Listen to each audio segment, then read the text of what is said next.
साथियों, सविनय जय भीम। आज 1 ऑगस्ट साहित्य सम्राट, लोकशाहीर, कॉम्रेड अण्णाभाऊ साठे यांची आज जयंती। या जयंतीच्या आपणा सर्वांना मी या ठिकाणी लाख लाख शुभेच्छा देतो आणि या साहित्य सम्राटाला, लोकशाहीराला या ठिकाणी मी वंदन करतो। बंधुजनो, 350 वर्षापूर्वी म्हणजे 16व्या शतकात एक तुकाराम जन्माला आला आणि त्या तुकारामानं हितली जी व्यवस्था आहे, म्हणजे जे का रंजले गांजले त्याची म्हणी जो आपले, साधू तोची वळकावा, देव तेथीची जाणावा, तीर्थी दोंडा पाणी आणि देव रोकडा सज्जनी, कीर्तनाच्या माध्यमातून, दोह्यांच्या माध्यमातून जनजागृती, समाज प्रबोधन केलं आणि हितली व्यवस्था, विषमतावादी व्यवस्था किती कुचकामी आहे ही दोह्याच्या माध्यमातून जनतेसमोर मांडणारे असे 350 वर्षापूर्वी 16व्या शतकातले संत तुकाराम आणि 1 ऑगस्ट 1920 साली सांगली जिल्ह्यातील वाळवा तालुक्यामध्ये गाव कुसाबाहेर असणाऱ्या मातंग समाजामध्ये जन्माला आलेला असा हा आधुनिक तुकाराम म्हणजे अण्णाभाऊ साठे। अण्णाभाऊ साठेंचं बालपण अत्यंत गरिबीत गेलं आणि अवघं 1.5 दिवसाचं त्यांचं शिक्षण, 1.5 दिवसाची शाळा आणि त्या 1.5 दिवसाच्या शाळेमध्ये अनुभवाच्या शाळेनं, परिस्थितीनं अण्णाभाऊ साठेंना भरपूर शिकवलं आणि म्हणून 1.5 दिवस शिकणारा हा आधुनिक तुकाराम हितली जी व्यवस्था आहे, हितल्या व्यवस्था किती कुचकामी आहे, बहुजन समाजाचं दुःख आणि वेदना जनतेसमोर साहित्याच्या माध्यमातून मांडणारा हा आधुनिक तुकाराम, हा तुम्हा आम्हाला कळणं मित्र हो गरजेचं आहे। आज सांगत असताना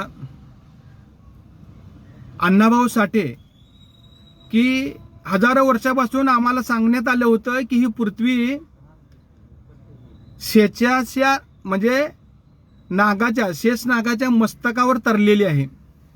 ती पृथ्वी अण्णाभाऊ साठेनं अलगत उचलून तुम्हा आम्हाला बहुजनानं सांगितलं की ही पृथ्वी शेषाच्या मस्तकावर तरली नसून ही पृथ्वी कष्टकऱ्यांच्या, कामगारांच्या, शोषितांच्या, उपेक्षितांच्या, बहुजनांच्या तळहातावर तरलेली आहे।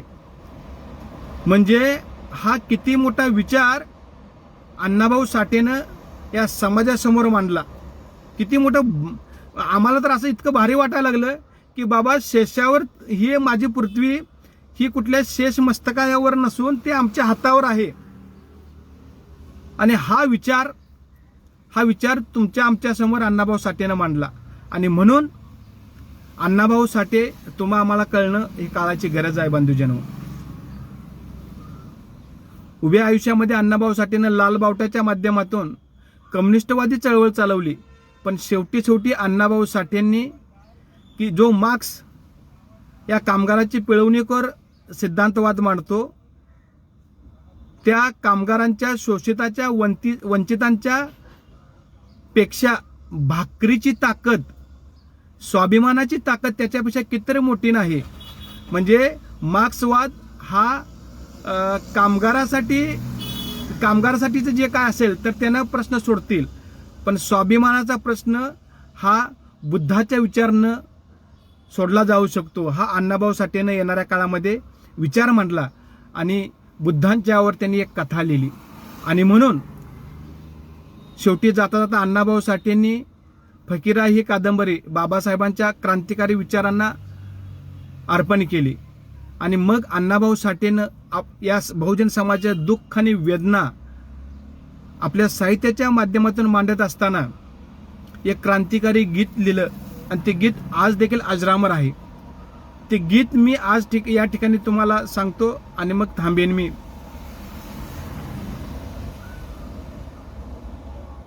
तर ते गीत आहे, जग बदल घालून निघाव, सांगून गेले आम्हा भीमराव।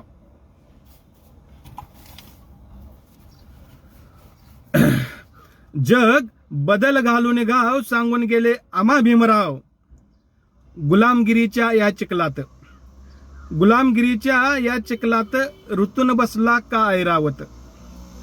अंग झाडून निघ बाहेरी घे बिनीवरती घाव. जग बदल घालून गाव सांगून गेले आम्हा भीमराव. धनवंतांनी अखंड पिळले, धनवंतांनी अखंड पिळले, धर्मांधांनी तसेच छळले. मगराने जणू माणिक गिळले, चोर झाले साव. जग बदल घालून गाव सांगून गेले आम्हा भीमराव. ठरवून आम्हा हीन कलंकित, ठरवून आम्हा हीन कलंकित, जन्मजन्म करून अंकित. जिने लादून वर अवमानित, निर्मून हा भेदभाव. जग बदल घालून गाव सांगून गेले आम्हा भीमराव. एकजुटीच्या या रथावरती आरूढ होऊन चलवा पुढती. एकजुटीच्या या रथावरती आरूढ होऊन चलवा पुढती. नव महाराष्ट्र निर्मून जगती, करी प्रकट निज घाव. जग बदल घालून गाव सांगून गेले आम्हा भीमराव. हा क्रांतीचा संदेश साहित्याच्या माध्यमातून अण्णाभाऊ साठेंनी दिला आणि म्हणून आज अण्णाभाऊ साठेंचं साहित्य, अण्णाभाऊ साठेंचा विचार हा मानवतावादाला धरून आहे. अण्णाभाऊ साठेंचं सगळं लिखाण हे वास्तववादी लिखाण आहे आणि म्हणून देश एकीकडे स्वातंत्र्याचा महोत्सव साजरा करत असताना 15 ऑगस्ट 1947 साली या देशाला स्वातंत्र्य मिळालं.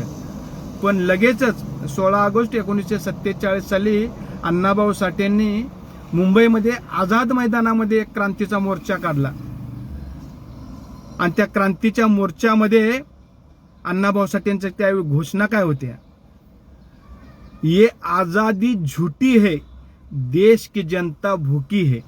म्हणजे हजारोच्या संख्येनं अण्णाभाऊ साठेंनी हा मोर्चा काढून इथल्या प्रस्थापित व्यवस्थेला सांगितलं की बाबा रे, तुम्हाला जे स्वातंत्र्य मिळालं ते इंग्रजापासून स्वातंत्र्य मिळालं, पण इथला बहुजन समाज हा हजारो वर्षापासून गाव कुसाबार आहे, आम्हाला स्वातंत्र्य कधी मिळणार. हा त्या मोर्चाचा, त्या आंदोलनाचा उद्देश होता आणि म्हणून अण्णाभाऊ साठेंना या ठिकाणी वंदन करत असताना मला या ठिकाणी आपल्याला एवढंच सांगायचं आहे की अण्णाभाऊ साठेंचं वाचन, अण्णाभाऊ साठेंचं कर्तृत्व, अण्णाभाऊ साठेंचे विचार तुम्हा आम्हाला आत्मसात आणण्यासाठी आपल्याला अण्णाभाऊ साठे वाचणं गरजेचं आहे. आणि म्हणून अण्णाभाऊ साठेने इथली जी व्यवस्था आहे किती घातक आहे आणि व्यवस्था परिवर्तनासाठी तुम्हा आम्हाला काम करावं लागेल आणि हे काम येणाऱ्या काळामध्ये आपण सर्व करू असं या ठिकाणी आपल्याला या ठिकाणी अपेक्षा करतो आणि मी थांबतो. धन्यवाद. पुन्हा एकदा अण्णाभाऊ साठेंना, या लोकशाहिराला, साहित्यरत्नाला या ठिकाणी मी वंदन करतो आणि थांबतो. जय भीम, जय भारत, जय संविधान, जय अण्णाभाऊ.